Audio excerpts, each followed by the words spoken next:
Welcome to the JJ's Declutter podcast, where we tackle the mess and stress to make space for what truly matters. I'm Janis, here with Julie, and together we're sharing our best tips, tricks, and a little humor to help you declutter your home, mind, and life. Whether it's procrastination or piles of stuff, we're here to help you make real progress. Let's dive in.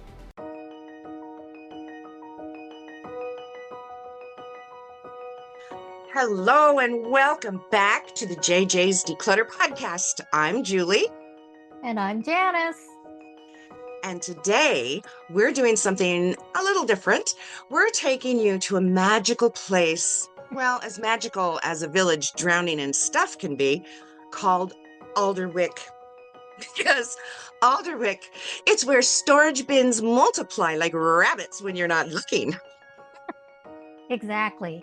And trust me, if you ever opened a closet and had everything avalanche onto your head, you're going to relate to this story. So grab your favorite beverage, settle in, and let's visit a village that learned some seriously important lessons about letting go. So, our tale is called The Village That Had Too Many Letters. Once upon a time, there stood a village called Alderwick. It wasn't a bad village. It was a very well-intentioned village. The people were kind, hardworking, and extremely sentimental. Alderwick had sturdy homes, good bread, and generations of belongings stacked lovingly on top of one another. Everything had a story. Everything had a reason. And everything had been kept just in case. In Alderwick, possessions were treated like letters of the alphabet. Each one meant something. Each one had a job. But over time, the alphabet got very, very long. At first, no one noticed the trouble. After all, what's one extra chair or another box of papers? But soon the words of daily life became hard to read. Closets wouldn't close. Drawers jammed halfway. Gee, I wonder if I live in Alderwick. Tables filled before meals even started. People felt it most in their bodies. They were tired before they began. Decisions felt heavier than they should. Every task came with a small sigh, the kind you don't notice until it's constant. The village wasn't broken. It was overcrowded with letters that no longer belonged in the sentence. Then one morning, something strange happened. A baker woke to find an empty space on his shelf. Not a mess, not a theft, just room. Across the village, it happened again and again. A cracked bowl disappeared. A chair no one sat in had wandered off. A box of tangled cords quietly excused itself and was never seen again. The villagers panicked at first, but they noticed something else too. Nothing important was missing. What was gone were the things that had suddenly stopped doing their jobs. So at the edge of Alderwick lived Juniper. She's the village mender. She fixed hems and patched kettles. She helped people untangle problems that didn't look broken at first glance. Juniper watched the disappearance with calm curiosity.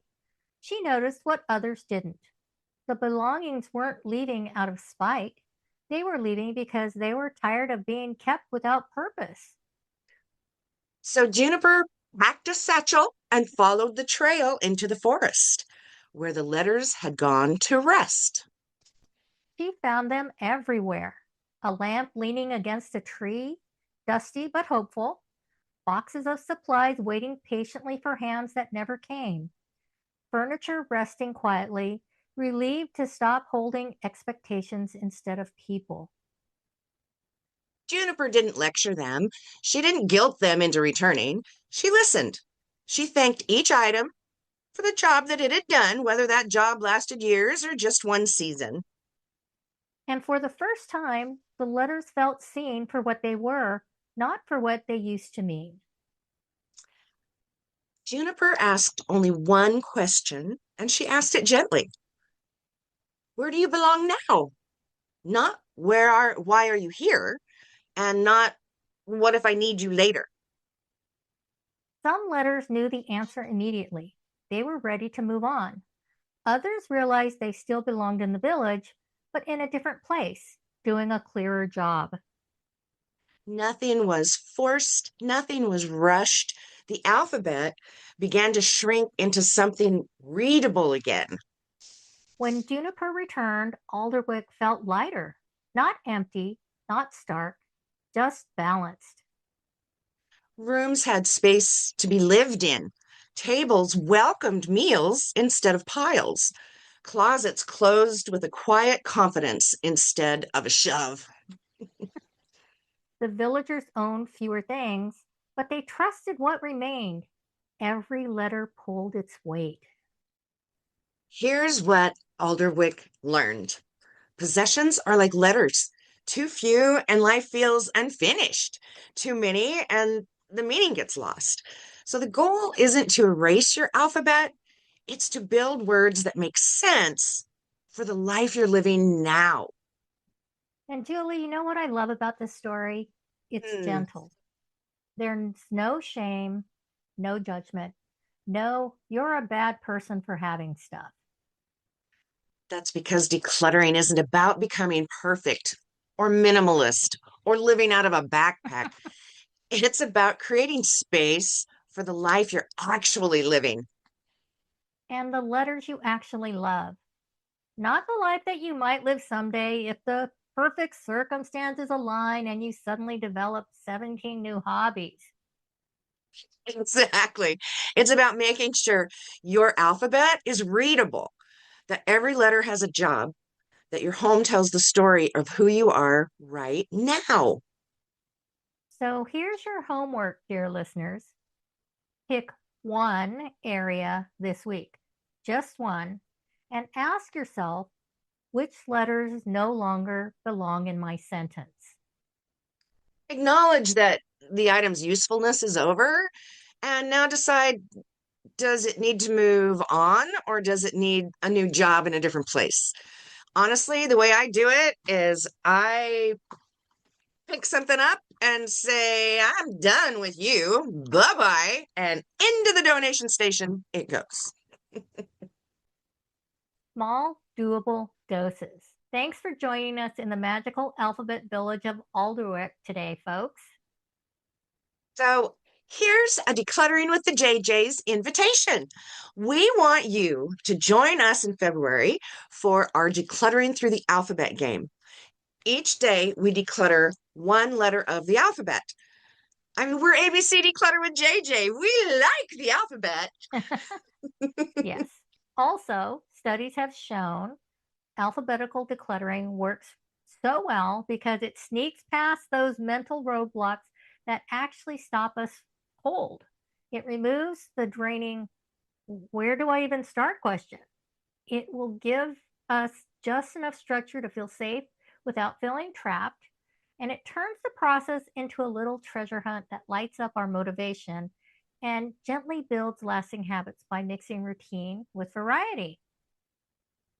Doing this will help build your decluttering muscles and establish that positive habit in your life. Doing it one letter per day shows how small, doable doses gives you daily wins and gives you an amazing dopamine rush that encourages you to do it again. The combination of structure and variety appears optimal for successful decluttering. And alphabetical decluttering works because it plays nicely with how our brains are wired. When the decision is already made for us, we save tons of mental energy and avoid burnout before we even begin. So, having clear, specific focus beats a vague, I should declutter something every single time. This simple if then structure keeps us moving almost on autopilot. turning the process into a little treasure hunt adds that fun spark of motivation that we didn't even know we needed. And when you repeat this for 26 days with just enough variety to stay interesting, those small actions quietly turn into real, lasting habits. We're simply setting you up for success. Plus, we have a calendar you can use to keep track of how many items you're letting go of during the month. Simply click the link below and let's do this. And don't get hung up on today's letter is D, so I can't let go of this old towel until T day. Just write 2 on T for that day and add it up when you go.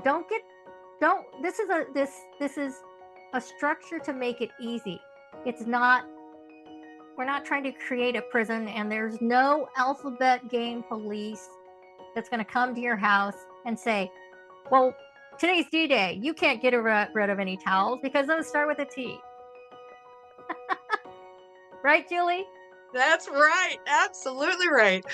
So with that, we'll see you next time with more stories and strategies and probably more terrible puns. The puns are never terrible. They're funny. Oh. And on that note, keep it simple. Keep it intentional. And as always, keep decluttering. Decluttering. We still can't say that together. Oh my goodness gracious. Have a great day. Thanks for joining us on the JJ's Declutter podcast. If you're ready to keep simplifying, follow us for more tips and join our Facebook community to share your wins and challenges. Subscribe here because it's always more fun to declutter with friends. And thanks in advance for leaving us a review.